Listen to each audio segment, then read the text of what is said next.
I'm going to go ahead and start our recording. So yeah, you guys are putting some sort of like headline, something that was cool that you learned in the equity section or that you learned from Claire the other night. Hannah, am I still delayed?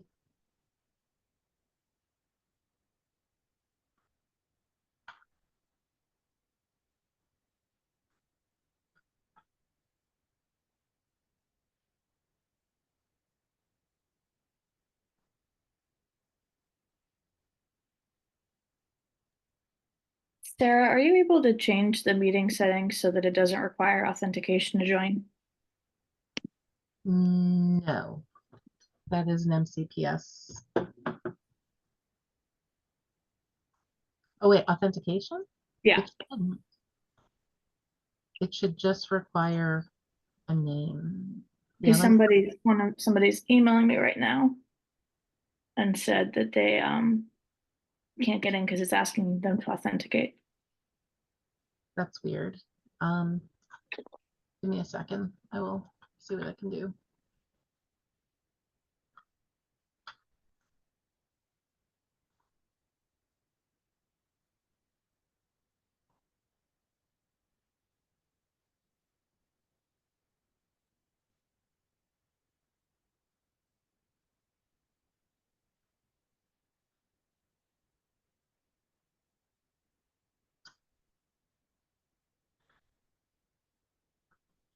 It says that authentication is not turned on.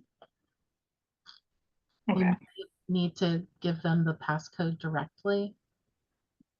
I mean, I sent them the invite link and they said it's not working. It's weird. Because if it were requiring authentication, then no guests would be able to log in. Yeah. And I can't edit anything else unless I close the meeting and kick everyone out.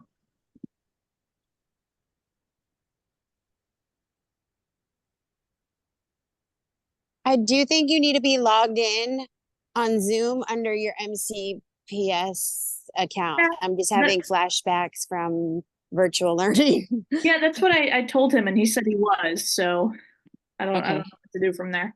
But I know that because Rick couldn't have logged in if that was set that way. I like what you guys are putting in the chat.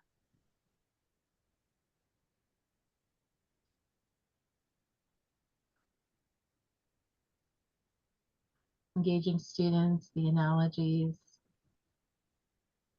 the two gears working together, moving from theory to practice.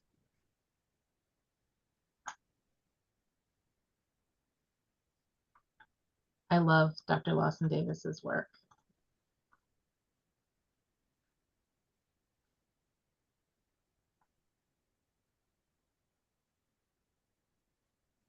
All right.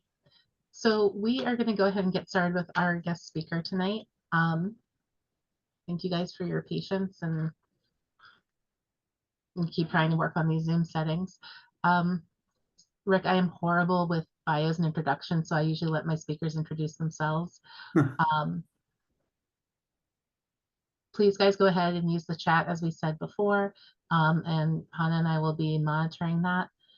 We do usually give 5 or 10 minute break around 8 o'clock for people to get up and move around, which I forgot to pre-announce last night, so I'm letting you know tonight. And then other than that, when you're ready, please take it away.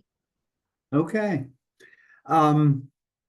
Gosh, I'm Rick Olenchak. I'm at Purdue University currently. I've been working in the field of 2E before it was called 2E. Let's see. I was actually principal of a school in southern New Hampshire along the Massachusetts border some years ago, and we were serving students who had high ability but also disabilities years before there were such schools around. At the time, the school district in New Hampshire had developed this school because they did not know what to do with the collection of students whom we served. It was a pre-K through 8 school, and we learned a lot at way back when. And as a result, I was recruited into the doctoral program at the University of Connecticut with Sally Reese and Joe Renzulli, and encountered a woman named Susan Baum, who was a doctoral student well ahead of me because I was just starting. She was about to graduate. But back in that time, Sally Reese felt it was useful to have more senior doctoral students serve as mentors for new doctoral students. So Susan Baum selected me for whatever reason, I'm not sure, although we shared this interest in what we at that time called outlying gifted students. Students who certainly had ability, but their abilities and the way they were actualized really were blocked in so many ways by so many things. Everything from disabilities to, frankly, the challenges imposed by socioeconomic issues, by racial diversity, language diversity, and so forth. A lot of the issues, frankly, we're still grappling with. So I completed that doctoral program some years later and went on to the University of Alabama, where I ran a program for gifted students, which is still going. Left there because I was recruited to the University of Houston, occupied a bunch of positions there. I ran a research center at that university, and then was recruited by Marcia Gentry, my close friend. We were doctoral students at UConn together. She has since sadly passed away after a multi-year battle with breast cancer. And I remain at Purdue in her absence. So that's kind of a 35,000-foot view of what I have been up to. Along the way, I was president of the National Association for Gifted Children. I actually won a battle with leukemia myself during that time. And I guess the rest, they say, is history. I continue to be very interested in the fact that gifted education remains a field that is, quite frankly, in my view, dreadful at identifying and serving students who don't fit a particular cookie cutter mold. And as a result, proudly, it sounds like we're going to be in a partnership with Montgomery County Public Schools shortly. Fingers crossed. We have a large federal grant through the U.S. Department of Ed Javits program, where, quite frankly, when we were awarded the funding, I was shocked because the proposal we submitted is very radical. We are not using traditional mechanisms for identification at all. We're using positive psychology, looking at the affective domain. I am, by the way, a psychologist, where we really are looking at different kinds of measures that aren't used in identification. Yet there has been quite a corroborated line of research, primarily in neuroscience, looking at the fact that people of high ability, well, people in general, in fact, the foundation for learning is found in the segments of the brain governing emotion more than they are cognition. So that was the rationale for our grant proposal with Javits, and we continue to do that. We are working with schools in the state of Washington, schools here in Indiana, schools in southern Georgia. Soon, hopefully, to work with you. We also have some conversations going on with your neighboring school district in Fairfax County across the Potomac. So we want to help this field be better at identifying students with high potential, regardless of the challenges they may meet in their school and daily lives. So that's kind of what my motivation has always been, and continues to be. Over the years, I've done a great deal of work with my mentor, Susan Baum, continue to do. Also, I did a lot of work with the late Jim Webb. He was the senior author on a collection of books loosely called Diagnosis and Misdiagnosis of Gifted Children and Adults. Yep, that's one of them. I'm just driven to help this field be better at finding children who need the kinds of services that high ability education can offer. So that's pretty much who I am. I'm a dad. My daughter and stepson are both. Stepson is an undergraduate in majoring in chemical engineering. Daughter is out of college and in fact a JD and a PhD herself, but she went the route of policy, public policy. So she works for the Commonwealth of Massachusetts. She and her husband live in a Boston suburb. And she develops policy for the Commonwealth of Massachusetts, focus on elder care, which I think is pretty cool. So anyway, that's enough about me.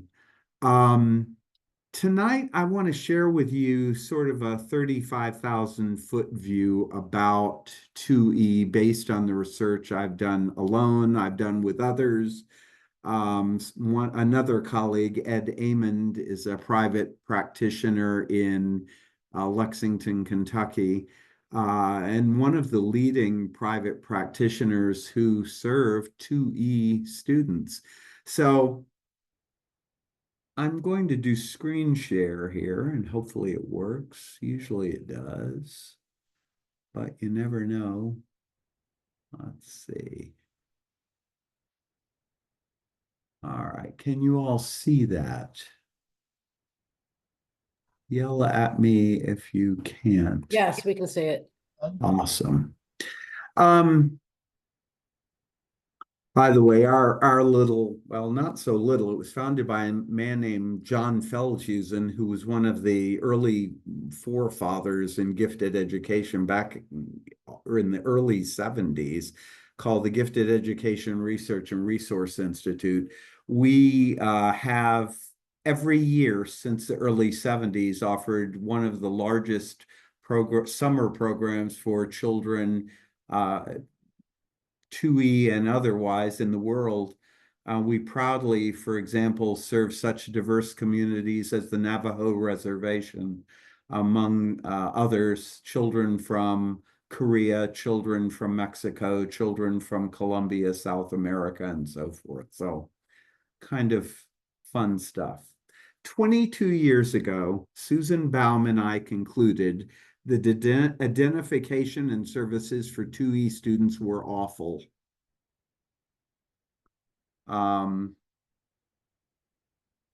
Where are we today? 22 years ago. Well, the fact is we're still pretty awful. To the point that I asked this question to all of you, and I open this up for discussion. Is the child broken, or is the school program out of synchrony with the child's needs? I contend, as a former teacher, a former school principal, and now a psychologist, behaviors that are caused by extrinsic issues can begin to look like problems intrinsic in the individual. What are your thoughts as consummate teachers in a school district where I once was an enrollee, Montgomery County Public Schools? We lived in Bethesda, back in the day. What do you think? Don't all talk at once.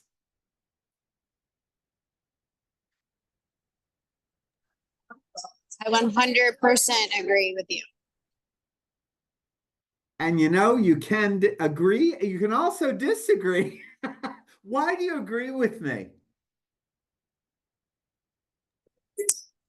I think that so much of anyone's problems, no less a child, is outside of education. And I think it presents itself as a problem in a school. I agree with you, obviously. And I just Um, think that there's so much more than learning. I'm a big believer in you have to be available for learning. And that can't even happen if they're not available. And I'm sorry it's loud in here. It's okay. I'm looking at my video tonight and I look sort of ghostly. We're having quite stormy weather, and as a result, it's sort of like nighttime here, and the lighting in this particular room right now is deplorable. But anyway, I apologize for how I look. I promise I really am not a ghost. But anyway, Amy, I appreciate your chiming in. Others, thoughts? Do you We have, agree or disagree with this statement? we have a comment in the chat that says, one says, the system is broken, especially with the shortage of special education staff. Another, the system was never meant to welcome certain individuals or skills. So while society has evolved, our systems have not, and that the programs are not meeting the needs of the kids that we have. Yeah, all good comments in my mind. I don't know. It seems to me that we still operationalize schools much like a cookie cutter, that we have this imagined view of how children, well, even adults are supposed to be. And if you don't quite fit that cookie cutter shape, you somehow exceed the boundaries or don't quite meet the boundaries, you begin to be identified as somehow anomalous yourself, as opposed to looking at the system and the cookie cutter as perhaps not really fitting the needs of students. So obviously, I've already given you the foreshadowing that I believe strongly that we need to do a better job of looking at kids and their needs versus anything else. So Can I say something? please, you absolutely not only can, I wish you would. Thank you. So one of the things that I think, you know, I come across, let me just put it to you that way, my experience, a Sure. lot, what I feel falls on the problem, the teachers, the general teachers, because what I see is I'm not seeing the instruction. And the way I look at teaching, the way I teach is I look at every kid as if they do have an IEP or whatever, because they all have different learning styles. And so what I don't understand is, shouldn't we teach that way with everyone? You know, we do, you know, whatever the I do, the we do, you do, we break things down. That's how I do as a regular teacher, whether I have special kids or not, you know, special, you know, exceptional learners or not. You break it down, you chunk it, you give examples, you know, you work together, and you do what you need to do to make sure that each student understands what you're trying to get across. So in my experience, I see a lot of the problem is with some of these teachers that don't do that. They don't do the instruction. They just give packets or they do video, you know what I mean? So I think the breakdown is there also. So my question is, I would say is, well, then let's go back to the system. Well, then who's watching these teachers? Who's making them accountable to make sure that they are doing the correct instruction to meet the needs of the students? Sure. Meeting students where they are, right? Absolutely. I mean, and they all come from different places. Absolutely. So I agree with what you're saying. I'm short on criticizing teachers. I think all of you have the hardest job in the world, and I mean that. I'm not just trying to polish your apples, as it were. I'm being sincere in my words. Having been a teacher myself, I think teaching today is even ever more difficult for any number of reasons. Our diversity is much broader than it's ever been. For example, I think socioeconomic challenges are deeper and wider than they've ever been. I think the presence of disabilities among students seem to be more pervasive than they've ever been.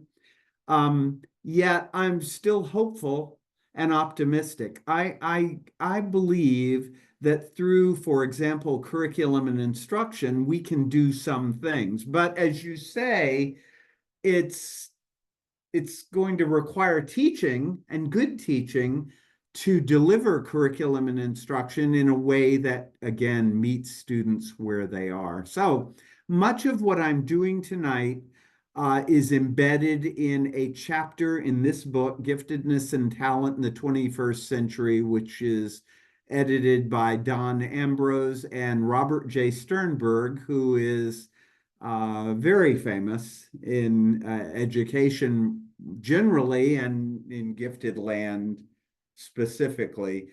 Sternberg is a professor at Cornell today and is a former past president of the American Psychological Association. So let's take a look at some of the things I want you to think about.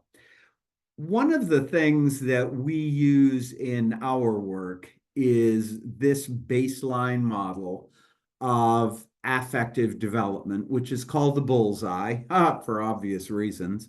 And it's comprised of four, I hate to say levels because that implies sequentiality.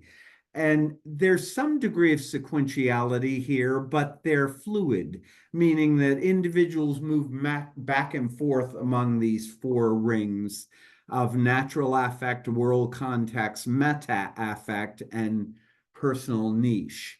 Well, what are these? Well, whoops. Natural affect is basically, as you can imagine, what you're born with. Your personality, your natural attributes emotionally, your innate abilities for handling affective information, meaning the affective dimension versus the cognitive dimension, and modifiers of natural affect that are imposed by giftedness, which we're going to talk about a little bit more deeply this evening as we move along. World context, there's small world, meaning your home and family, and then the big world, the bigger world outside of what's happening, generally speaking. For example, as you can imagine, I had a little girl come to me recently in a school and say, Dr. O, what do you think about what's happening in Ukraine? And I said, well, a lot's happening in Ukraine. And she said, no, I mean that they're being attacked. I said, well, I think it would be very scary and cause me, if I lived there, to really worry a lot. She said, well, I am Ukrainian. I said, then you probably think about this every minute of every day. She nodded and said, yes. And she teared up and said, I really want us to be able to go back home, but I don't feel we'll ever be able to. I said, well, you can't be sure that you'll never be able to. Maybe things will improve more quickly than you might think, or maybe they'll improve at a slower rate. But I said, I'm optimistic that one day things will improve and your homeland will be more like it used to be than like you think it is right now. And she said, well, I hope that's so. I said, there's that word, hope. One of the centerpieces of world context and natural affect, meta affect, and personal niche is educating people to be hopeful. One of the members of the advisory board for our current Javits grant is Dante Dixon, who's a good friend of mine. He's up at Michigan State, not so far from where I am here at Purdue. And he is the leading world researcher on the study of hope and has conclusive evidence, for example, that as we teach students how to be more hopeful, in other words, using the positive psychological construct of hope as an educational tool, that he has conclusively found that, particularly with his studies focused on African American students from, we might say, challenging socioeconomic environments, they end up doing better academically. And in fact, as he's found with many such students in his studies, that as they learn how to use hope as an ingredient for doing better, not only in school, but in their lives, they end up actualizing their talents. In other words, identifying their talent domains and then being productive, creatively productive in their talent domains. Kind of exciting work. So hope, as you can imagine, is a major platform for what we're talking about this evening. When we talk about students who are challenged that by the presence of disabilities as but one emphasis area this evening. Meta-affect, we actually thought we had invented this term when we were messing around with the development of the bullseye model. And in fact, we discovered that we didn't invent this term. And in fact, this term was first used and identified by a group of researchers in Scandinavia who were studying, of all things, math phobia. And as a former math teacher, I assure you that when you think about meta-affect, which would be the corollary of metacognition, metacognition being thinking about your own thinking, meta-affect, feeling about your own feelings. So it's affective self-examination. And it amounts to, as you can see on my slide, social and emotional self-regulation and its impact on the development of one's talents and being able to manipulate one's natural affect with the world contexts that we presuppose are influencing how you feel about your own self. As I illustrated with the little girl, she was very worried about her home country of Ukraine. And then personal niche is affective integration, where we're innate with world and meta complexities that we have in this model to find one's social and emotional sense to flourish. Now, again, as I mentioned, that there's flexibility between and among these various states. This is again a presupposition that these exist equally in all people. And I believe that. We continue to gather data that demonstrates this, but I can tell you that the data are not yet conclusive, which is one of the reasons, again, we have a project, hopefully, to work with you among some other school districts on the project that we have in mind with Javits. So take a moment and look at this matrix.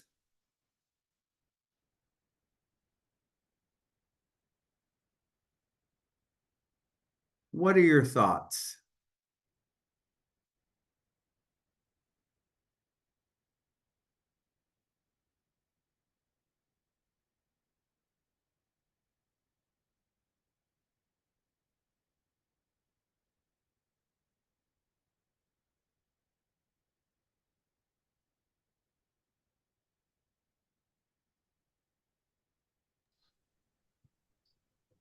I mean, personally, when I look at this, I feel like so much of this, when you apply it to a child, is going to come down to interpretation. Yep. Like, who decides, is it difficulty sustained attention or poor attention due to boredom or Exactly. intelligence? Like, all of that feels nuancy and a little opiniony. And in fact, don't you feel like the lines between each of these categories blur? I That's- mean, how do you differentiate one from the next? And in fact, even in the professional, psychological, and psychiatric communities, it's really difficult, frankly, to isolate one thing from the next. And I might throw in, though it's not in this particular matrix, frankly, the spectrum disorder, ASD, autism. Yes, we're better at identifying autism perhaps than we are ADHD and LD, but in fact, there's a great deal of similarity among and between all of them. And this matrix continues. How do you distinguish avoiding and disliking sustained mental activity as listed in ADHD from tenacity linked to thinking preference patterns, which is part of the contemporary theories of intelligence, or among giftedness, lack of persistence on tasks that seem irrelevant? So I mean, the reality is when we talk about categorically differentiating ADHD from LD, from creativity, from giftedness, from looking at the way theorists view intelligence currently, frankly, it's very difficult to separate one from the next. So automatically, I want you to start thinking that when we talk about 2E, and quite frankly, here at Purdue, we now refer to 2E as ME, meaning multi-exceptional.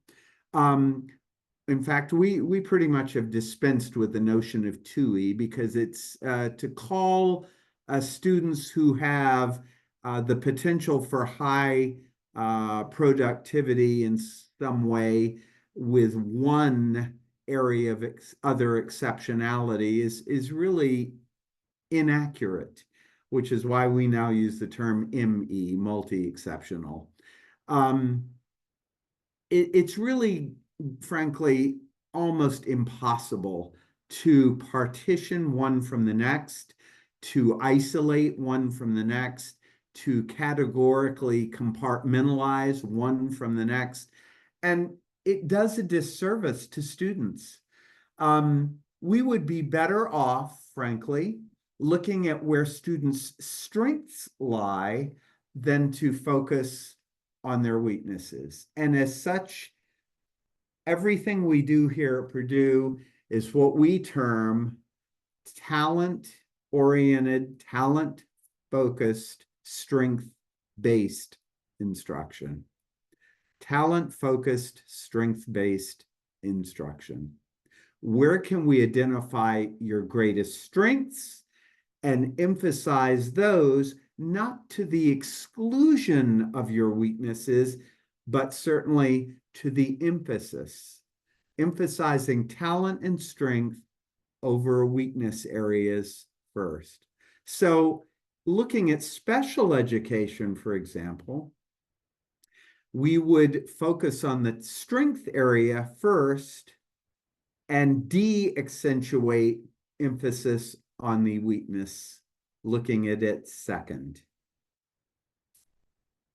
Some special education programs seem better at doing that than others.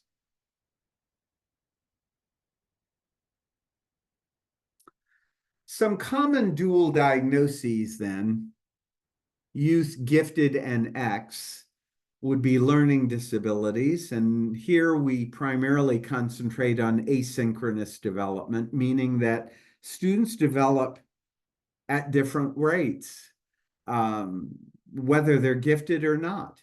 And to say gifted students are all the same who have learning disabilities would be, again, a disservice to them. Similar issue with ADHD, obsessive compulsive disorder, focusing on perfectionism. We know from lots of studies over the last 40 to 50 years that high ability people by nature tend to be perfectionistic. So they could easily be mistaken for having OCD when in fact they really don't.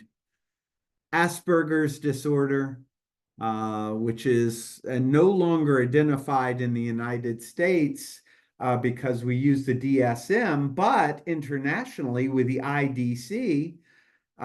In fact, Asperger's disorder is still a subset separate from the spectrum disorders of autism.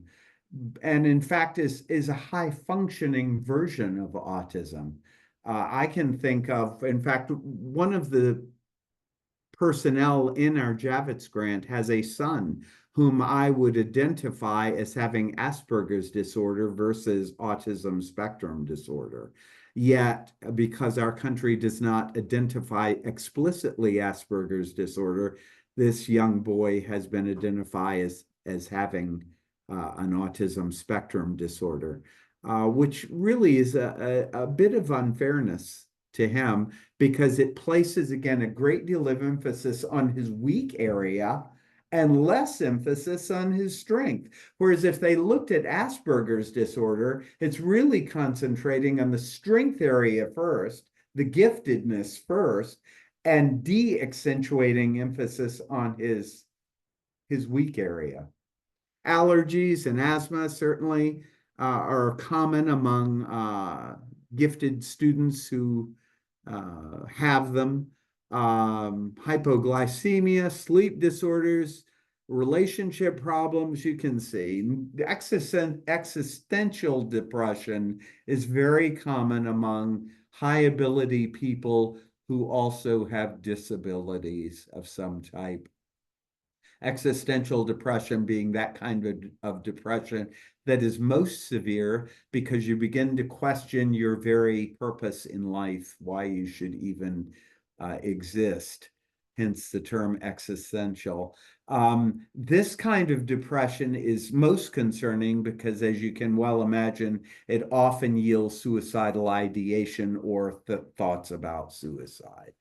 It doesn't mean, by the way, that students will even attempt suicide, but it means they think about it.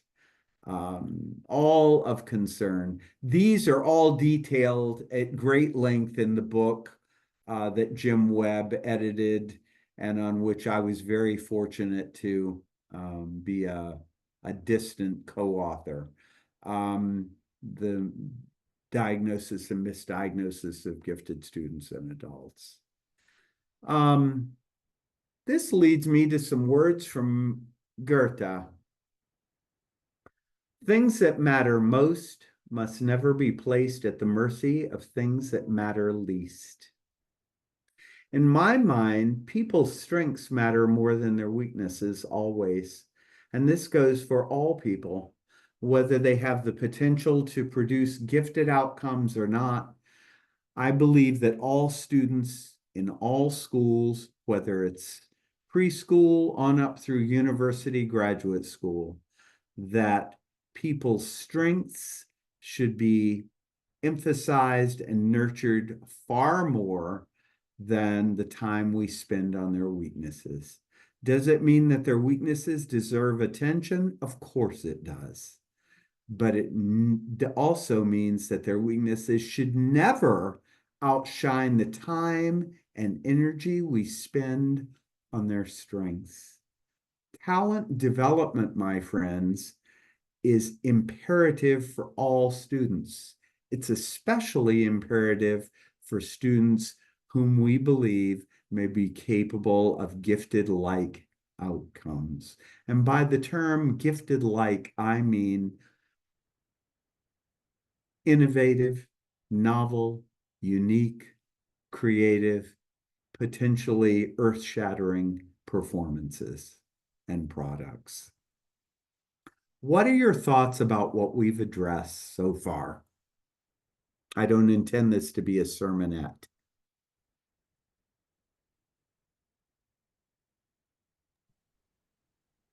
We're going to do a deep dive in a minute on some strategies, but I want to get your thoughts about the foundation I'm setting for you to think about. One of you started to speak, Mike.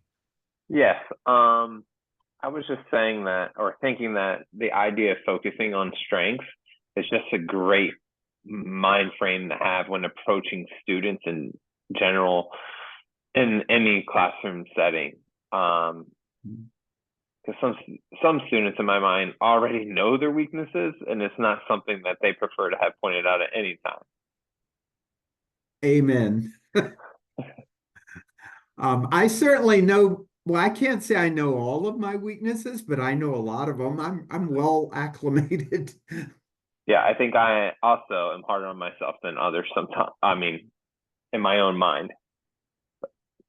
And you know, reflecting on my own schooling, I have to say where schools spent a lot of time hammering on where I frankly would never do very good work. I can honestly tell you I hated those experiences and I hated those classrooms. And more than not, I hated those teachers. And it's not that the teachers were bad, it's what was being done with me was bad.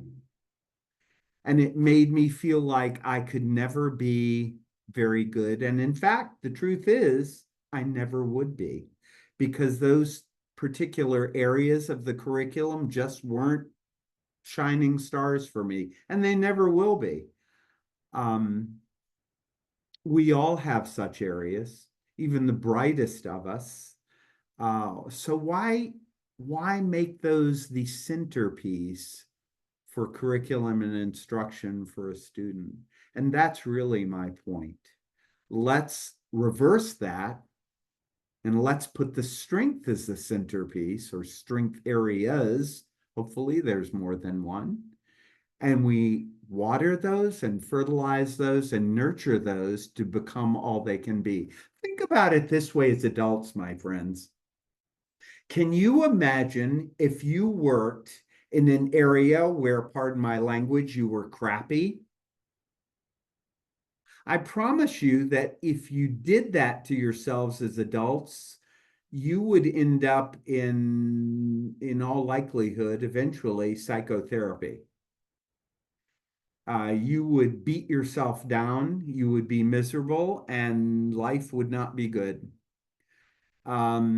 School is like that for some students some of the time, particularly students whom we suspect as perhaps having potential that would be perhaps likely to exceed the norm for their age and grade level. Those students, again, the common term is 2E, or twice exceptional. For us at Purdue, ME, multi-exceptional. Students who can do better than they're doing in some way.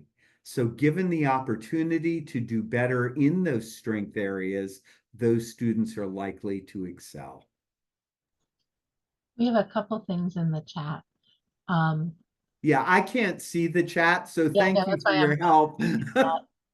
So one person commented that, part of what I have them do is listen to different podcasts on Emily's neurodiversity podcast. And Yes, so somebody mentioned that a recent speaker talked about ADHD and giftedness having 80% commonalities on how they present themselves. yes. Someone else said, supporting talking about strengths over weaknesses. Adults focus on weaknesses, but we really should be focusing on confidence to build strengths. One question we had from one of our psychologists, two twice exceptional students this year who were diagnosed with disruptive mood dysregulation disorder. Mhm. And is there Yes. recent research on associations between giftedness and mood disorders? Which, living with somebody who's gifted with a mood disorder, I kind of wonder as well. It's not me, it's the other half. Yes, I understand. We actually specifically ruled that out for my child. Like, we went through a whole thing with mood disorder and giftedness. So I think that's a really interesting question.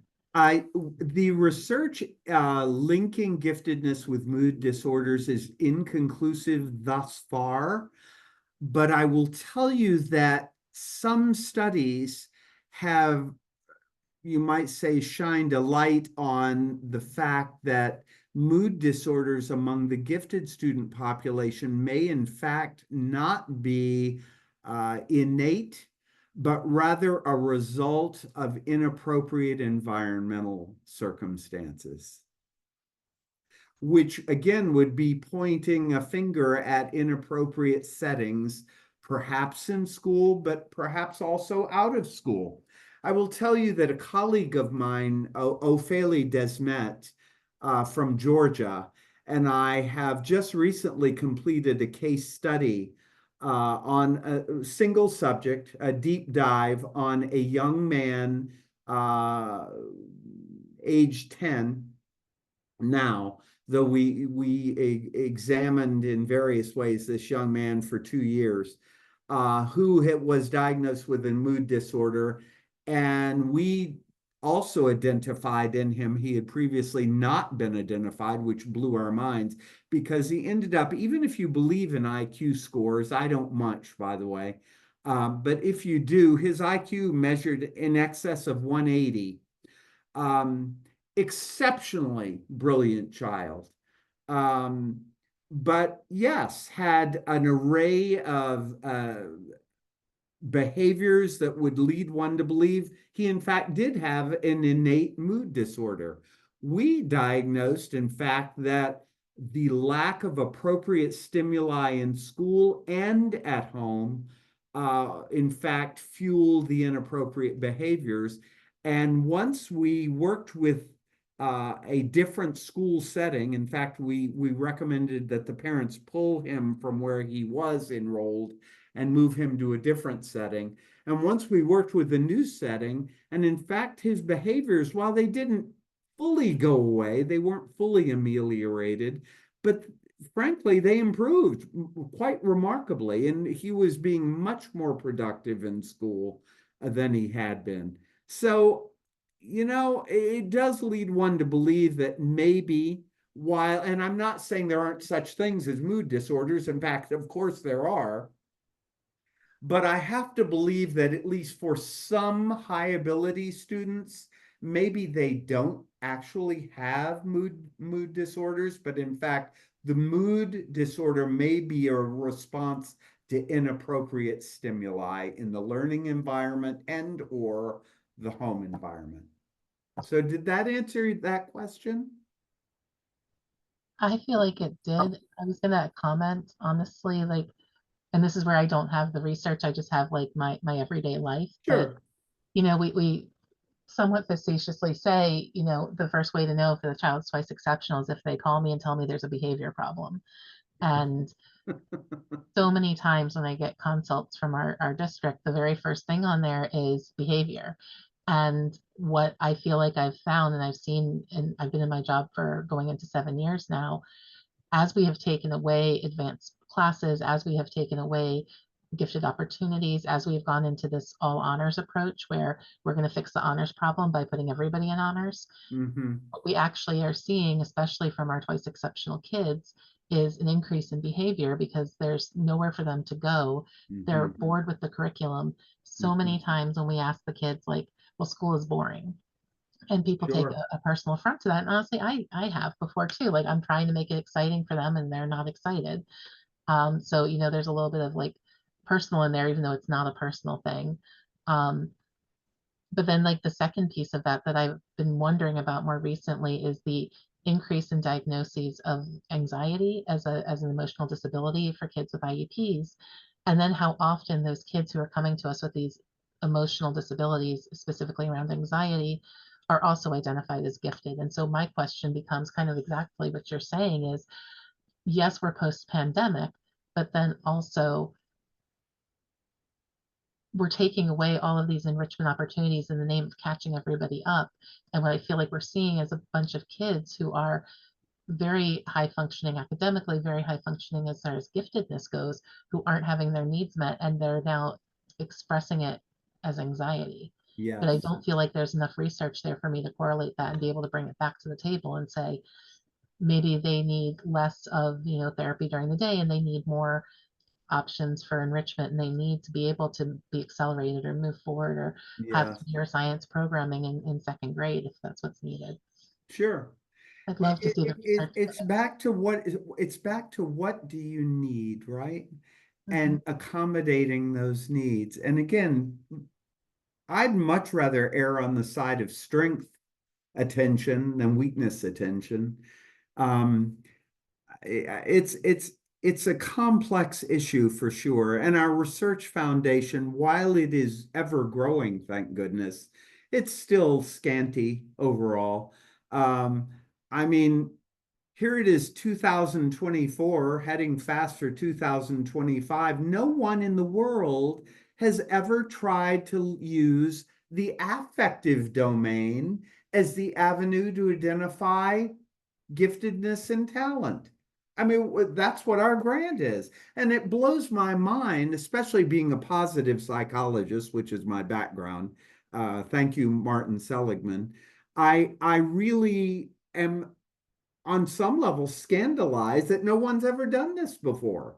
But we're trying to make a dent, and hopefully, based on the results we acquire from this study, we'll be able to set a little bit more of a foundation going forward on the coincidence or comorbidity, as we use in psychology and psychiatry, which I hate that term. I mean, think about that comorbidity of talent with disability or talent with some sort of concern that would cause us to look at a child perhaps through a lens that may not really be helpful.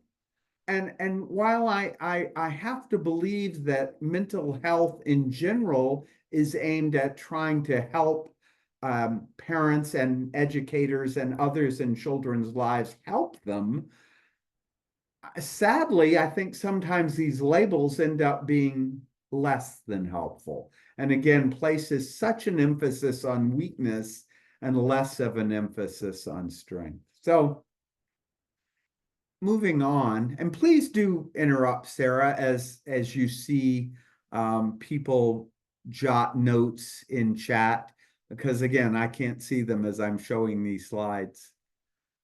One of the flaws in Zoom, I guess. So I'm going to move quickly because I already see that it's 8 o'clock. I'm going to move quickly through some affective characteristics that distinguish gifted and talented persons, those being listed in the left-hand column, and then the related needs and the possible problems related to those needs, and then how we might use curriculum and instruction as a differentiator to serve those needs. So one of the differentiating characteristics is that high ability people tend to know a lot of stuff about something. They have this large subconscious pool of information about things that translate into their emotions of self and others.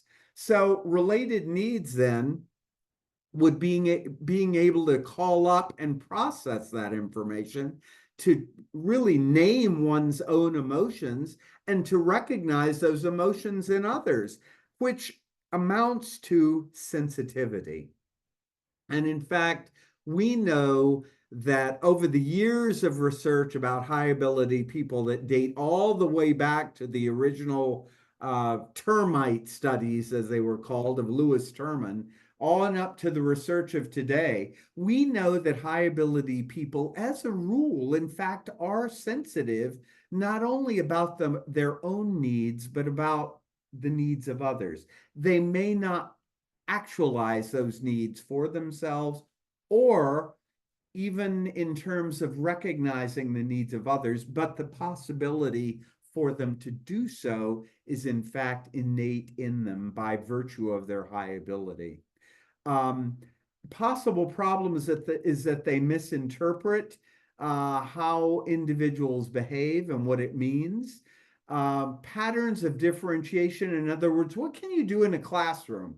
Well, one of the things you can do is to set up an individual learning center with activities that are aimed at looking at emotionality, looking at how we respond to certain kinds of emotions in people, certain kinds of situations, using bibliotherapy, which is one of my favorites, using literature as an opportunity for students to begin identifying with situations and being able to contextualize those situations so that, frankly, they don't feel weird. They don't feel like they're out of control. And then the related skills of cinema therapy, having movie clips, video clips, YouTube clips, where students can begin to identify with others who have similar kinds of needs and similar kinds of experiences,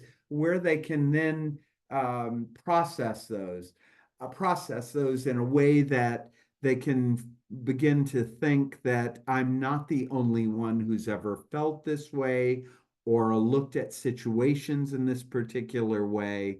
And in fact, I would be happy at some point, if you like, to set up a whole bibliotherapy session for you if you want. It's something that we do a great deal of with students in our summer youth programs. Unusual sensitivity to expectations and feelings of others, and you can see the related needs and the possible problems, but let's focus on how we might differentiate. Large and small task-oriented groups to examine various points of view. Points of view and looking at perspective is really, really useful. I love to use role playing. Here again, I would be happy to share a whole role playing class if you want to sometime. How do you set up role playing in a math class, for example? Very easy. I used to do it as a math teacher, where you set up role play with students to begin looking at how certain kinds of math problems may cause anxiety for some students and joy for others. Why is that the same kind of problem would induce such incredibly different kinds of responses from people? And you role play those.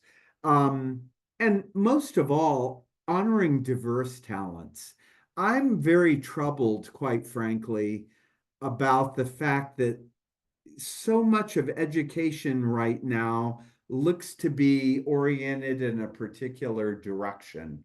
STEM right now, and I can say that having been a math teacher and a math guy. Is everyone going to take great joy in STEM education? I can tell you no. That may not be where their strengths lie, and their interests lie, and their motivations lie. So to divorce ourselves from the diversity of talents is not only shortchanging populations of students, I contend that it will eventually shortchange society. You know, if we focus solely on STEM education, you know, who's going to do all the other kinds of tasks that are important to a society to function? It's really myopic, it's narrow-minded.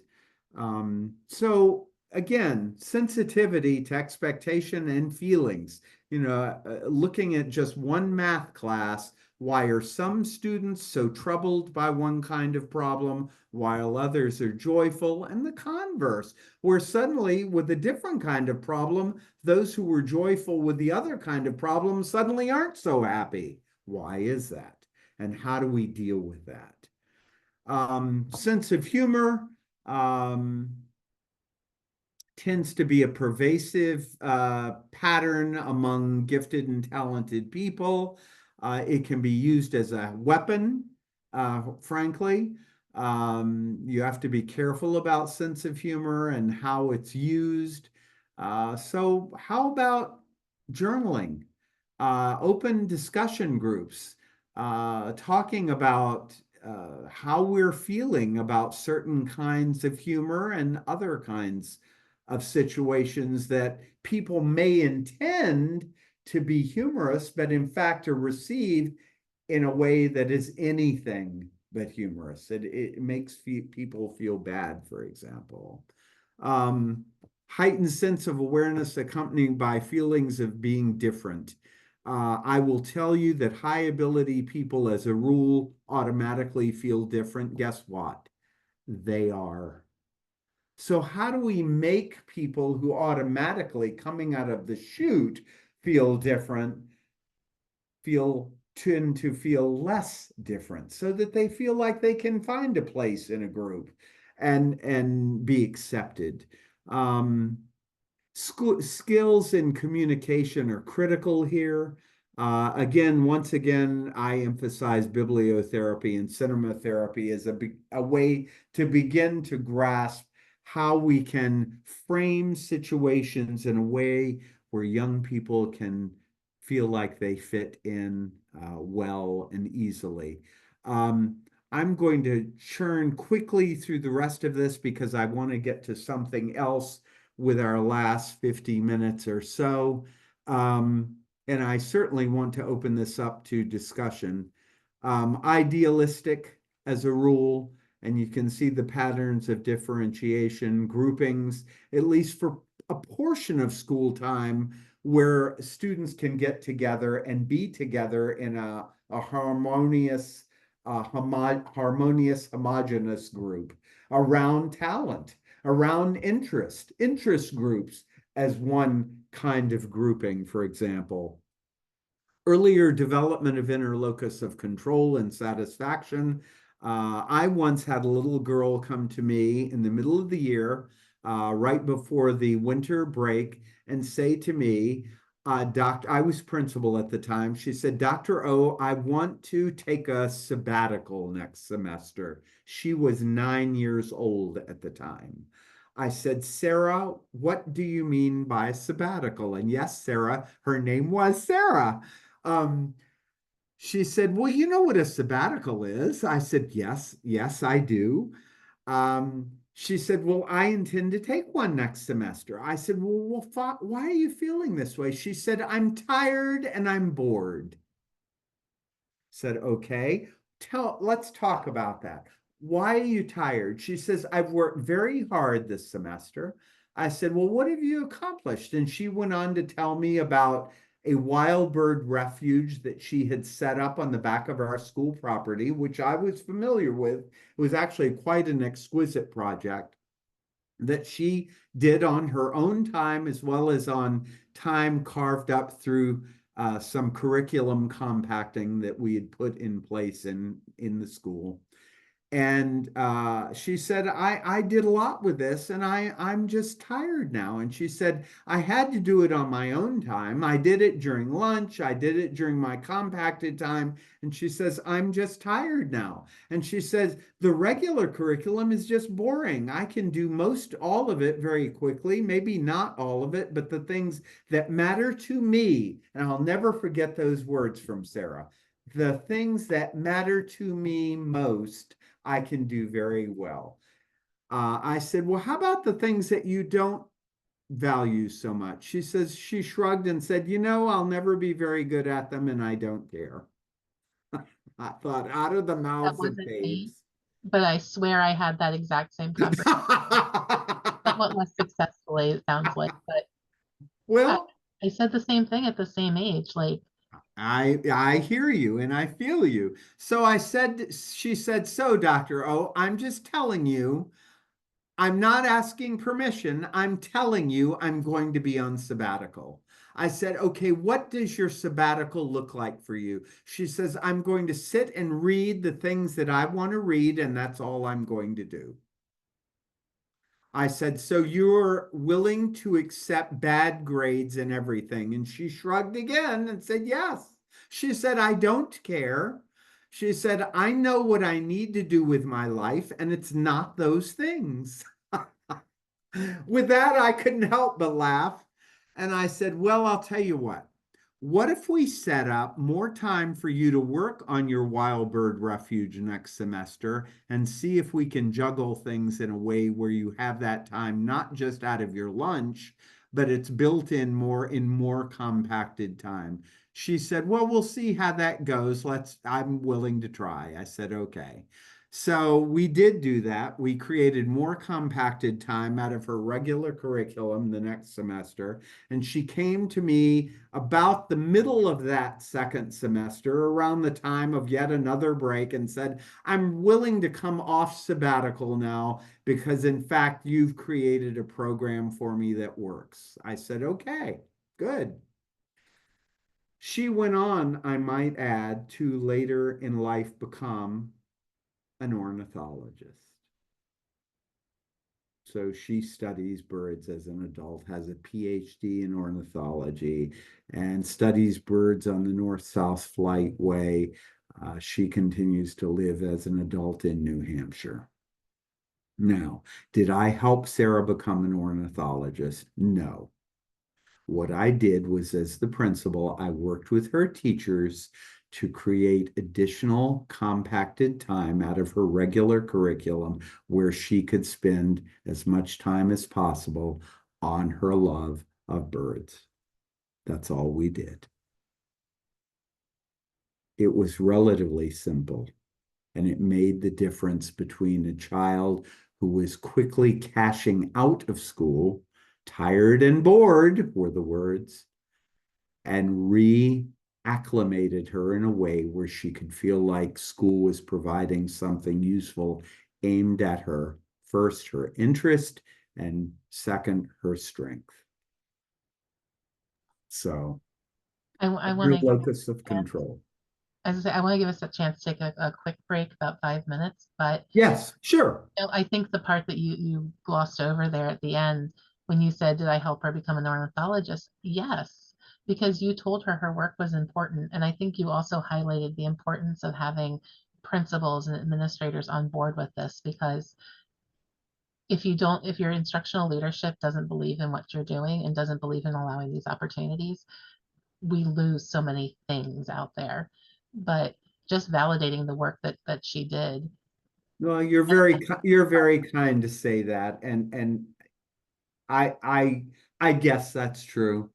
But in reality, what I did, I feel like, is I simply cracked the door open so that her teachers felt like they had the permission from the school leadership to do what needed to be done for this little girl. And indeed, It's so it important. did. I mean, does every story emerge with such incredible success? No, but that one did. But I have to say that I will always use Sarah as an illustration for inner locus of control. She knew who she was. She knew what she needed. We didn't need test scores, frankly. I mean, it was self-evident. When we let her work on birds, she was motivated and productive and creative, and quite frankly, functioned like a practicing professional. And that permission is so important, and that support is so important. Yep. And I might add, she had a profound learning disability, but that was the least of it. And it's the least for her as an adult. So I don't want to intrude on the break that you promised everyone. So let's take a quick break. We'll do 5 minutes. We'll be back at 8:17. And yeah, I'm gonna go ahead and pause the recording, and I'm going to quickly skim through the remainder of this matrix. Unusual emotional depth and intensity. I love community social action groups. Getting kids who fit the profile that we're talking about engaged in something that they can sink their teeth into and that they want to do. I worked with a group of such students in a middle school in Meridian, Mississippi, some years ago. And long story short, they became concerned about a building across the street from their school that the police in the town had more or less identified as an emerging drug house. And they wanted to do something about it. So long story short, they developed a whole set of fundraising activities, and ultimately were with the permission of the city council, got involved in turning this potential drug house into a community center. And it still exists in that town across from that particular middle school. So again, getting kids motivated to do something that they can get excited about, that they can have some sort of motivation about, and motivation for, can becomes a life changer in some cases. And certainly it can begin to showcase how children can unveil their strengths that often are camouflaged by the existence of their disability, by the existence perhaps of socioeconomic challenges that they're enduring, perhaps language differences, and so forth. All these camouflagers that cause talent to look like it doesn't exist, it's hidden away. What we need to do is pull the bushel basket off those children so that we begin to shine a light on how they can showcase their strengths. And in fact, during the break, Sarah and I were co-sharing how we each are, in fact, on a personal level, twice exceptional people. For me, it was identification as a child with hyperkinetic disorder, which it was called back in the day, which has morphed over the years into one kind of ADHD. I had high need to move, high need to fidget, high need to not sit in a chair and behave. And that was a problem. And I understand as an educator how it was a problem today. Of course, as a kid, I couldn't quite grasp that. High expectation of self and others among gifted kids, high levels of frustration with self, others, and situations. I recall as a kid being highly frustrated with myself. Why couldn't I behave? Why couldn't I do things easily? Why was life always such a challenge? So strong need for consistency between abstract values and human behavior. I had a little boy named Ethan who would come to my office almost daily. And this was as a school psychologist at the time for my role. And he would say, Dr. O, why is life so unfair? And he would go on with these long stories illustrating how he saw life being unfair, school unfair, teachers unfair, peers unfair, everybody and everything was unfair. He unfortunately had rich examples to illustrate his points. So, why is it that humanity is not perfect like I think life should be? Was really Ethan's point of view, which illustrates very well the point I'm making here in this characteristic. And last but not least, advanced levels of moral judgment. And again, once again, role-playing bibliotherapy and cinema therapy, I can't emphasize enough, become such useful strategies in classrooms. Even if you take 15 minutes out of the end of the day where you have your kids gather their belongings and you sit and have a discussion group or a bibliotherapy exercise or a cinema therapy exercise just to discuss with them something that relates to their day-to-day existence. Maybe it's conflict on the playground. Maybe it's some sort of bullying activity that's going on in the cafeteria and what have you. That leads me to a bunch of research-based activities. By the way, I will send this all to Sarah and she will share it with you, this whole slideshow.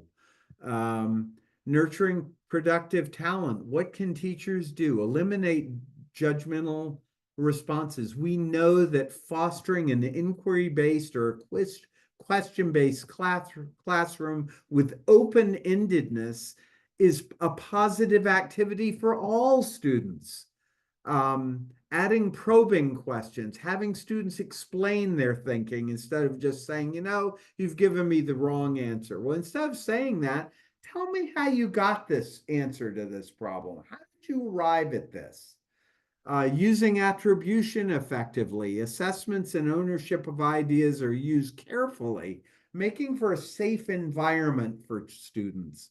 Modeling yourself, your own behaviors. Where have you messed up and how did it turn out? In other words, making yourself as human as they are. We're all really in the same place. encouraging reflection, deep dive into when you're silent, what are you thinking about? I love the now old work of Amabile in this regard. Modifying curriculum, Sandy Kaplan's ancient work, still good, frankly, which is all of these citations are dated, and that's intentional. I want you to realize that we've been thinking about this a long time, frankly, and we still haven't made a lot of headway.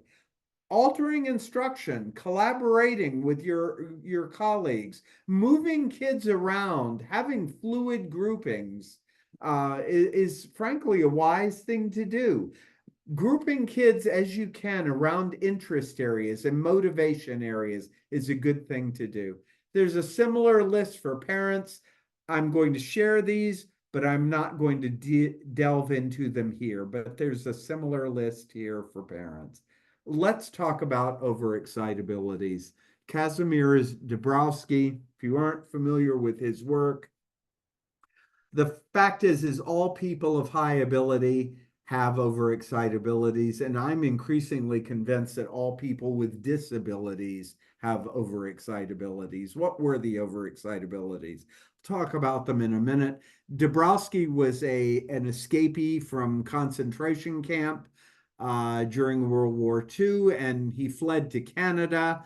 And in fact, there's a Dabrowskian Institute to this day at the University of Calgary, where he was ultimately a professor. There's psychomotor overexcitability, which is heightened excitability of the neuromuscular system. This is something I suffer from. Do I literally have ADHD? I'm not convinced, actually. I probably do, but I know that I have heightened overexcitability of my neuromuscular system. In other words, I need to move. I'm very active. I have too much energy for my own good. It causes me to be a night owl, for example, and keep ridiculous hours. As when I was younger, I would function very well on 3 to 4 hours of sleep a night. People would say, "What's wrong with you?" And I'd say, "Nothing. I just don't need to sleep that much." It also relates to compulsive talking, which I've been doing during this session. So you can see that I, in fact, have this overexcitability. Now, do all gifted and talented and 2E people have all of the overexcitabilities? No, but they tend to have one or more. I definitely have this one. There's sensual overexcitability. For example, have you ever noticed kids who can't walk down a hallway without touching the walls or the lockers or the bulletin boards, or feeling things, feeling paper, feeling the desk, feeling the pencil, chewing on the pencil?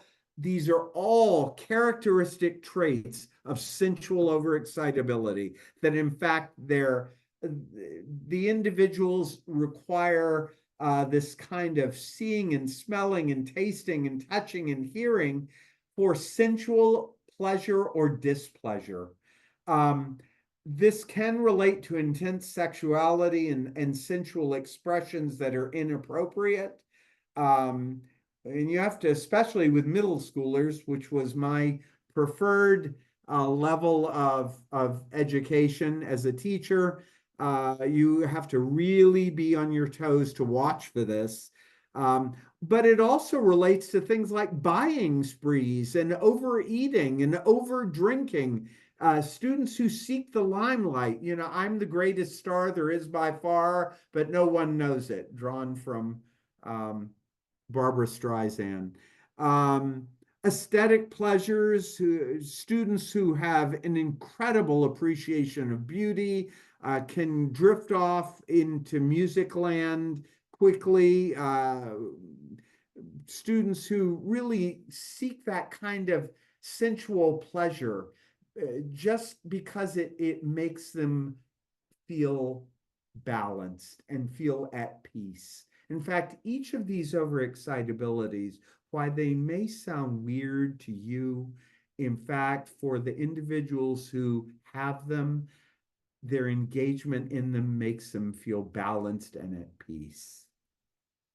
Intellectual overexcitability, sometimes confused with giftedness, may or may not be, but it's a heightened need to find truth, a heightened need to engage in some sort of intensified mental activity, being highly observant.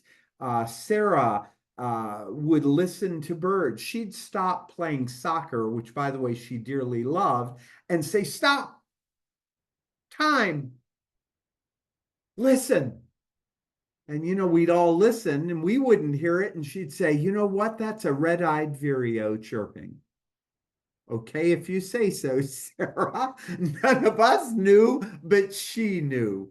Penchant for probing questions and problem solving. Students who really get off on solving problems. I don't necessarily mean textbook math problems, but problems of the world.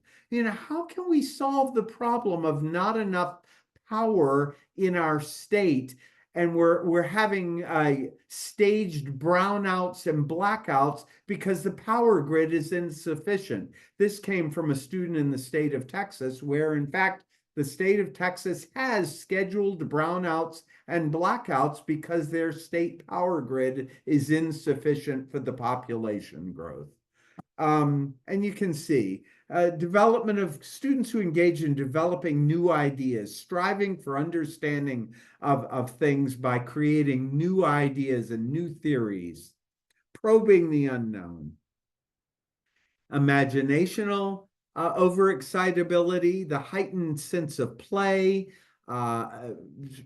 students who engage in developing lots of images and metaphors and expressing themselves animistically, mixing truth with fiction. Such students have a fantasy world, a rich one often. And often, in fact, this underlies artistically productive students particularly. And then emotional overexcitability, a heightened sense of positive and negative feelings, somatic expressions, affective expressions are extreme. They may look like they're depressed, but in fact, they aren't really depressed. They're simply expressing themselves through some strong expression caused by some sort of particular stimulus. And then let's look at, through our last 30 minutes, about what I call recognizing students at risk of talent destruction. And I look at this through the negative lens because I'm convinced that many 2E and ME students are in fact risking destruction of their talent because their needs are not being met. One area is perfectionism. This particular book, now not new by any means, but it's one of my favorites, When Perfect Isn't Good Enough: Strategies for Coping with Perfectionism. All people of high ability, particularly students who are 2E and ME, are prone to perfectionistic behaviors. And you can see in the left-hand column what those behaviors may look like. And you can see in the right-hand column strategies that we can use in school and at home to address these behaviors. First of all, reducing pressure. School doesn't have to be a pressure cooker. We can make it be a place where students feel like they belong, as I've illustrated in my examples of Ethan and Sarah.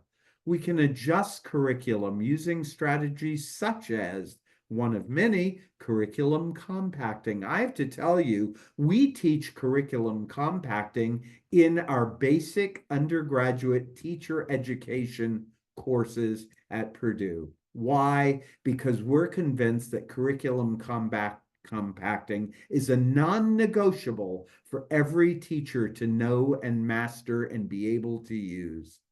Ungraded tasks. Why must everything have a grade on it? Maybe some things are done just because they're to illustrate the joy of learning. Learning should be set up as something fun and enjoyable. Simple encouragement, words of praise, words of hope. Gender-based roles. Another issue that we have, I think that was, yeah, you know what? I skipped over a bunch. I think it jumped. Sorry. Let's go back. Or maybe that was it. I apologize. It was the second. Gender-based roles. Why must we force kids because of their gender into certain roles?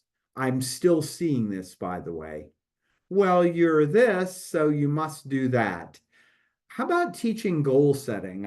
I'm convinced that teaching goal setting should be part of the basic school curriculum. I think exposing students to mentors and models that are representative of non-typical gender-based roles is a smart thing to do. I think the value of diversity should be taught. And if you see capital strategies, decision making, it relates to Talents Unlimited, something that we teach at Purdue in teacher education at all levels. Talents Unlimited is an oldie but goodie, and teaching students how to make and defend decisions on their own is a strength skill. Every student deserves to learn those strength skills and to master them. They become especially and particularly useful for students who have twice exceptionalities or multiple exceptionalities.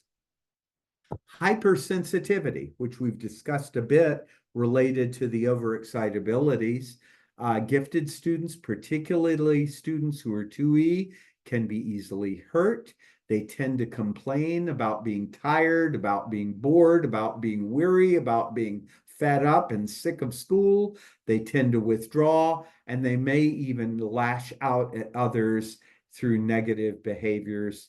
What can we do? Teach them locus of control. How do you control yourself? Who's in charge when and why and how? Self-power through bibliotherapy and the communication skill embedded in Talents Unlimited is a very important set of tasks. If you'd like me to come back at some time, Sarah, and teach Talents Unlimited, it would take about two or three of these class sessions. I would be happy to do that. No charge, because I think it's that important. I love, this is one of my favorite cartoons. The father says, "Which fairy tale would you like tonight?" And the child says, "How about the one you wrote on your tax return yesterday?"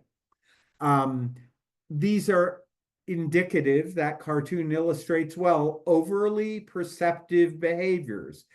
High ability kids, particularly kids who are 2E and ME, understand that if you're suffering from twice exceptionality or multi-exceptionality, you tend to have superior perception. Why? Well, because you're bashed at every turn for your weakness, and you're often not given appropriate opportunities and stimuli to serve your strengths.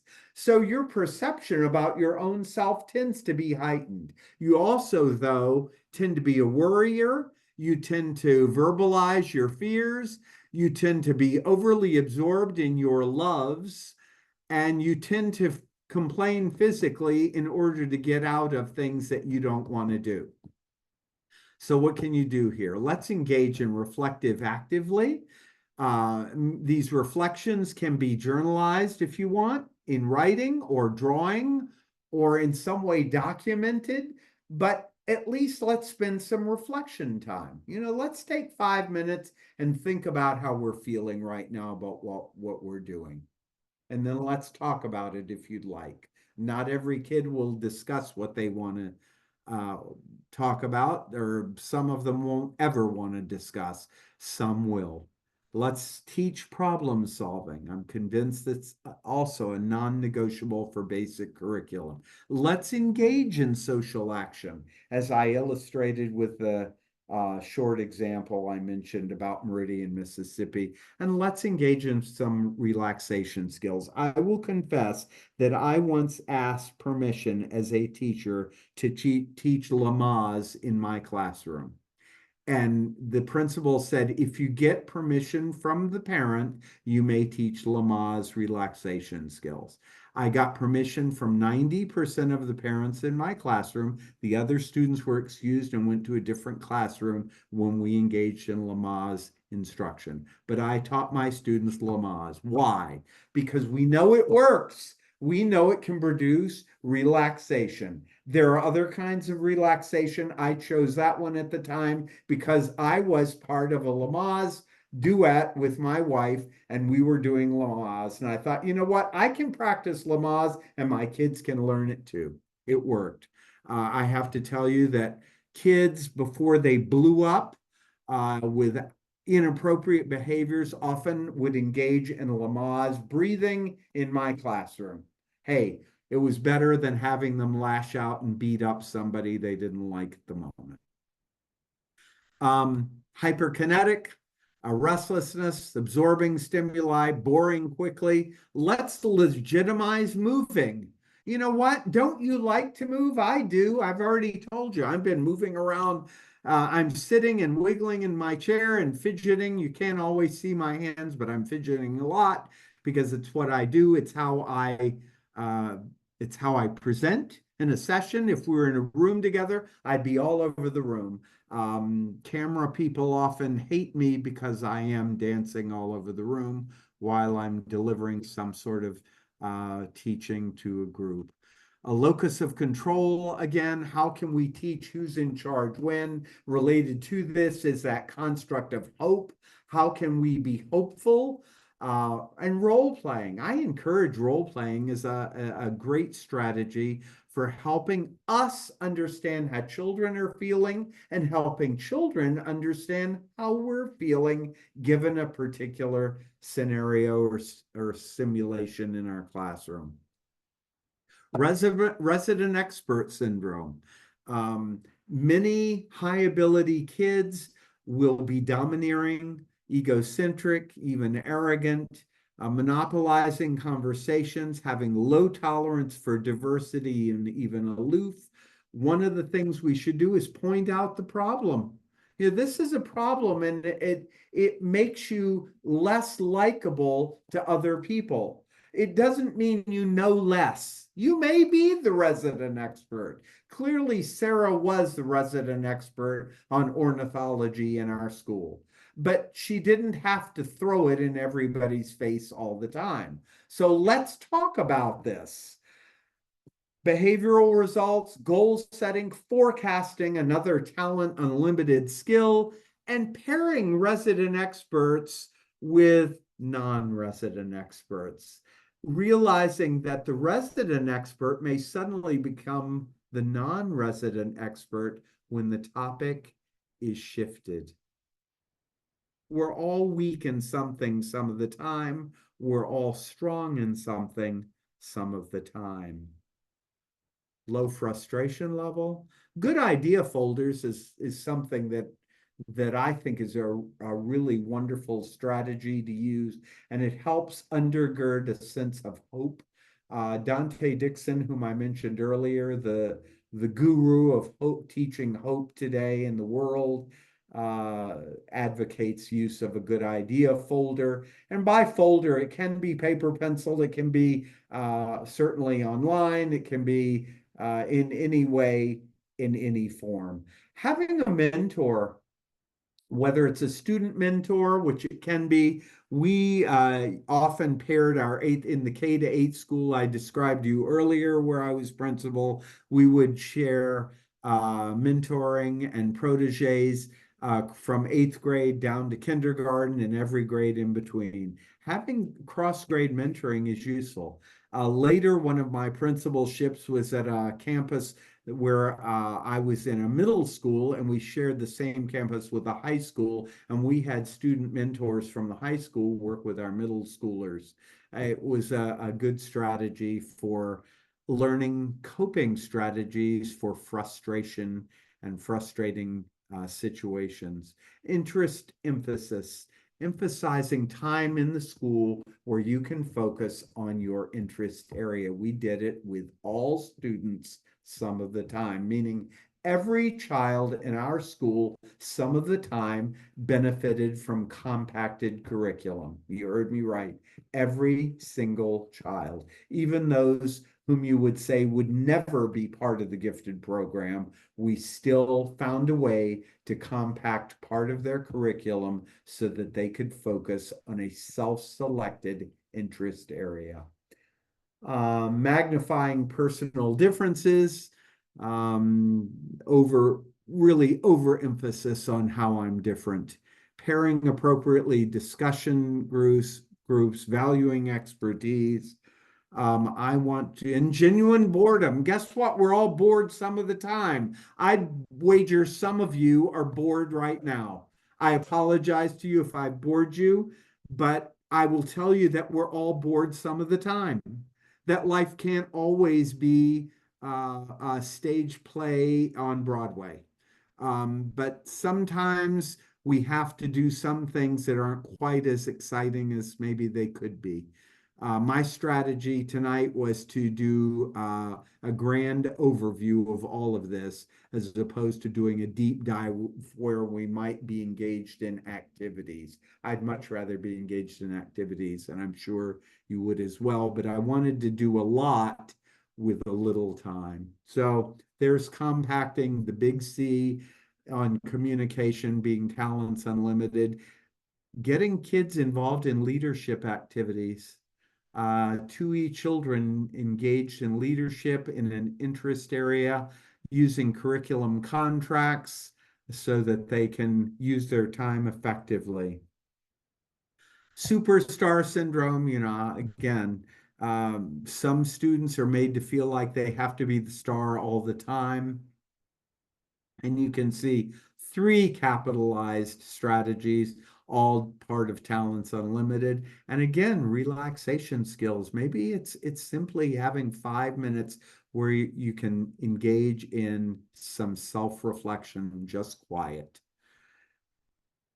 Absorbed in interests, hyperabsorption, time management is something we should be teaching all children, in my opinion. Using checklists, written directions, contracts again are good strategies. Gullibility, research in the 2E community has shown over and over again that 2E students tend to be susceptible to gullibility. So reinforcing positive problem solving again, and for the forecasting talent of Talents Unlimited are some good strategies to use. I'm stopping. I want you to talk to me with our last 12 or so minutes. What are your thoughts? How can I help you? Not may I, but how?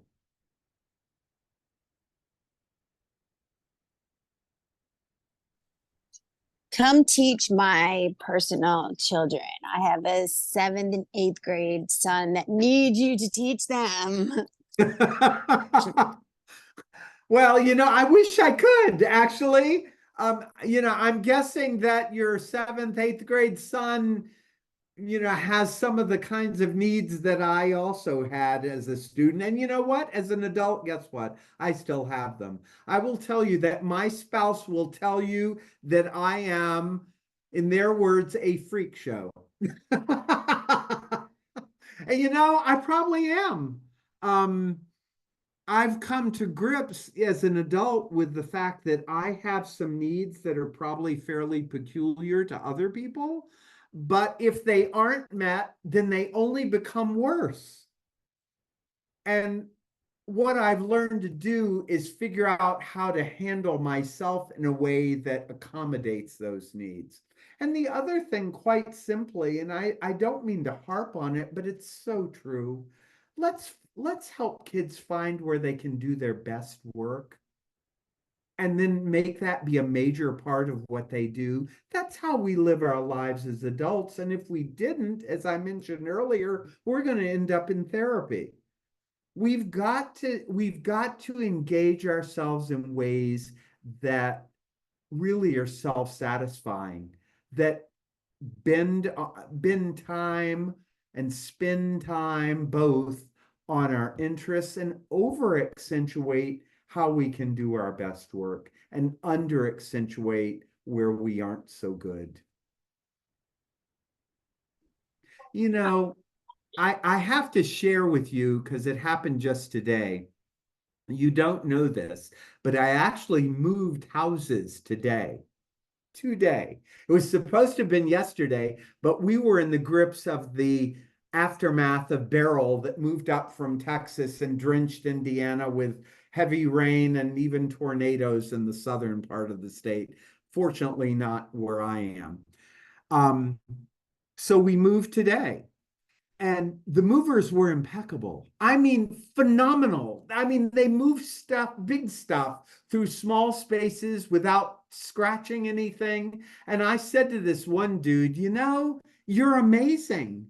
And he laughed and he said, you know, I'm gifted at moving. His words. And I said, you know what's cool is you found that out. And he laughed and said, you're right. It is a good thing I found that out. I'd probably be in jail. Also his words. So, you know, you got to help kids find where they can be strong and do their best stuff, because where they do their best stuff, they're going to be hopeful and content. And I want contentment for everybody. I'm convinced if we had more contented people, we probably would have less crime. We probably have a more chill society. People wouldn't be as uptight. Would it be perfect? No. We won't know perfection. But you know, I have to believe that there'd be a lot more people who would be just kind of at peace with themselves. So yes, I'd love to come teach your son, but you know, it may, well, there may be an is he in Montgomery County? Yes, I grew up in Montgomery County Public Schools. I teach in Montgomery County Public Schools. My husband Cool. and my I kids. applaud that. All about it. Having spent some of my schooling in Montgomery County schools, I'm a fan. I mean, that's one of the reasons I came to y'all. Also, you were one of the world's public school leaders in terms of 2E. I mean, there Yes. were pockets of 2E as like where I worked at a specialized school, but you were one of the school districts in the country that brought 2E alive. I applaud that. So, you know, maybe during one of my trips, assuming all things work out, maybe I'll be there and maybe it would happen. And I'll sit down with him and say, what makes you tick, dude? And if he can't tell me, you know, that's where you do some exploration, right? Let's see what's out there in the world to learn about and to do. We had some questions around what you mean when you're talking about bibliotherapy. Yes. I don't know if It's a Mark has very, that. I hate the term actually, because it sounds like it has to be only in a psychological or psychiatric office. And that is where it started. But the reality is you can use literature in a classroom in a therapeutic way.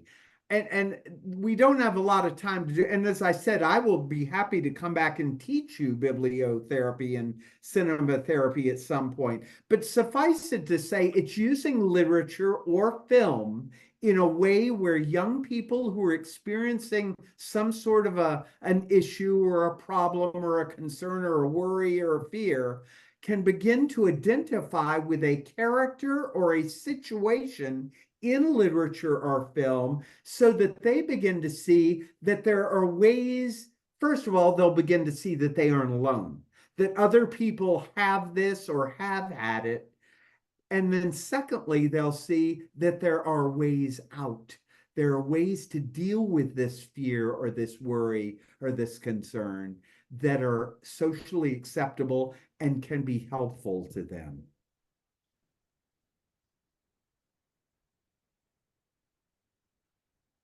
Thank you. Sure. And then I actually had a question about the limitless talent that you mentioned. Because Yes. it's not a term I've heard before. I Googled it while you were talking, because that's what I do is my fidget is I listen to what you're saying and then I Google half the terms you're It's talking. all good. I do the same thing. But could you talk about that just a little bit more? Limitless talent? Mm-hmm. Yes. By limitless talent, I mean that we help young people find their niche, and then they, to the greatest extent possible, nurture that talent through opportunities of time and materials and instruction and guidance through a perhaps mentor, where they can become, sounds like an old military ad, all they can be.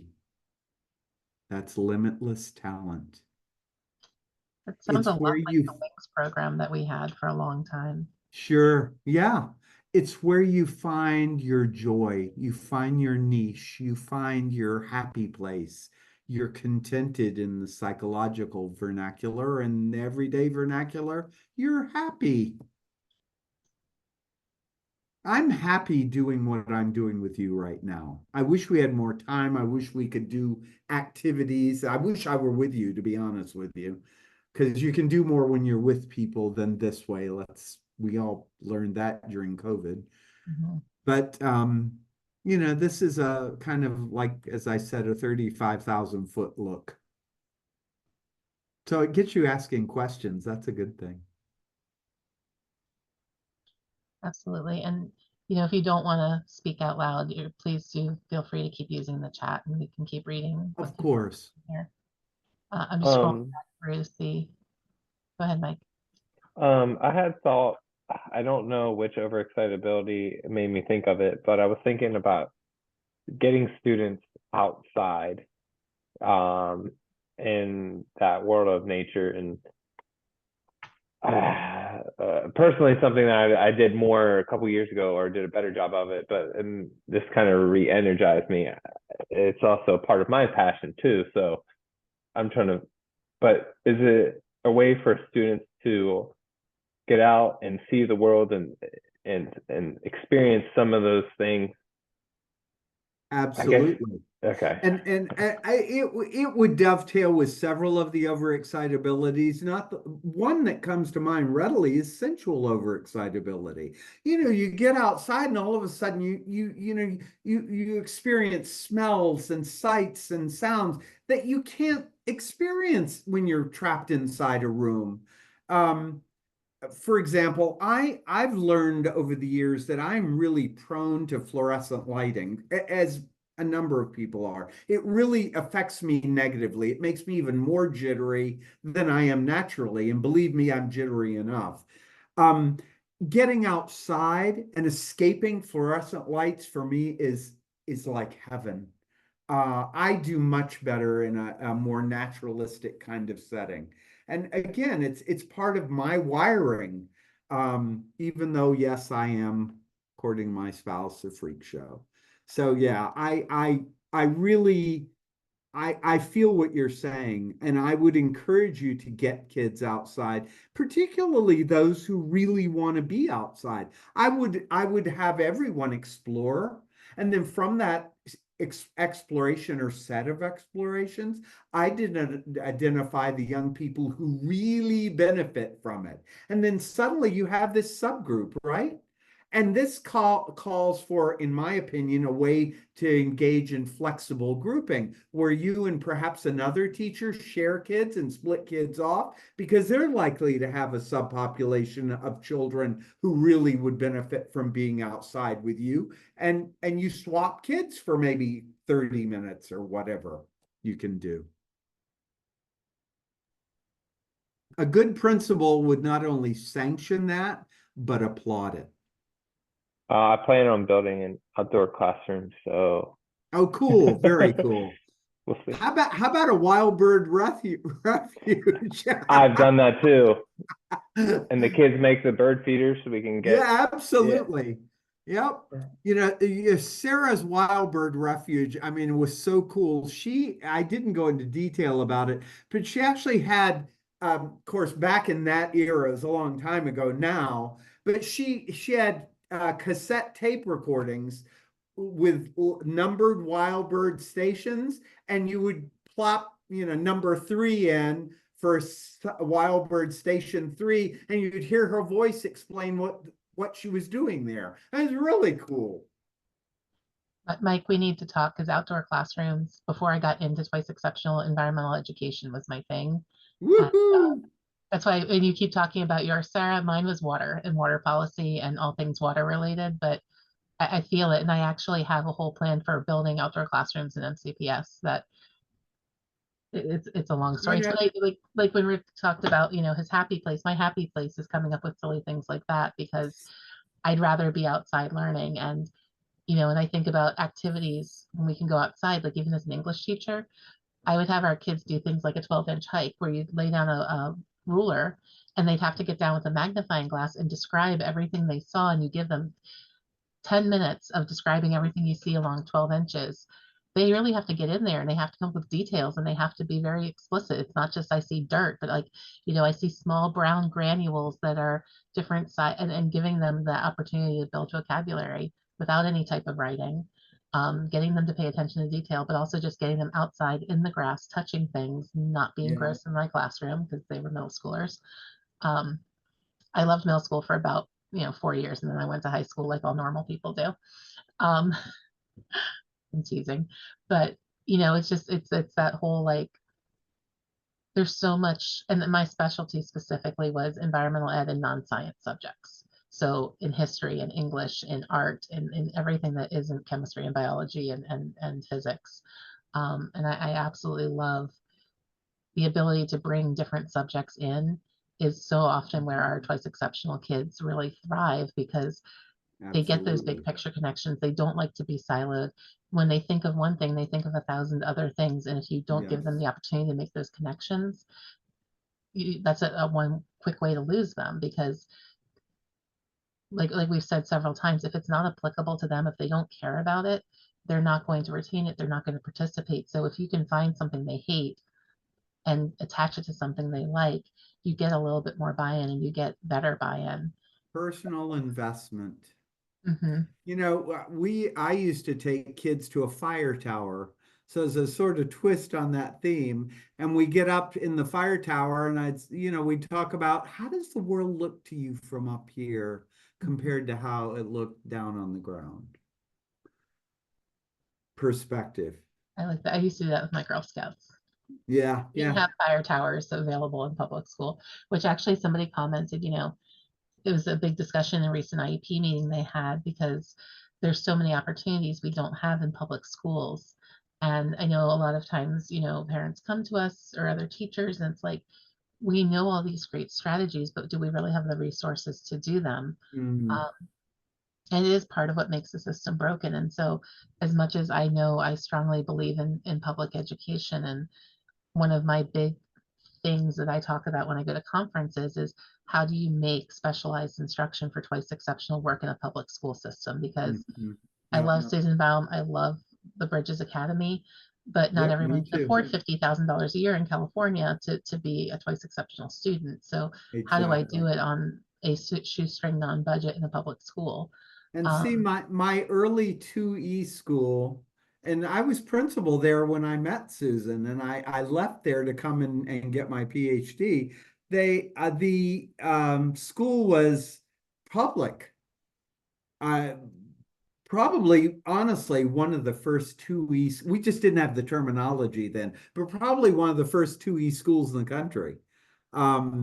We just didn't know it. Joe Renzulli was our advisor, which is how I ended up in his program.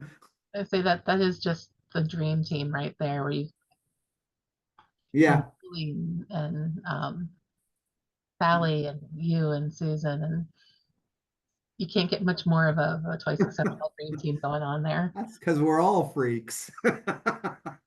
I mean, that's why we're all friends, right?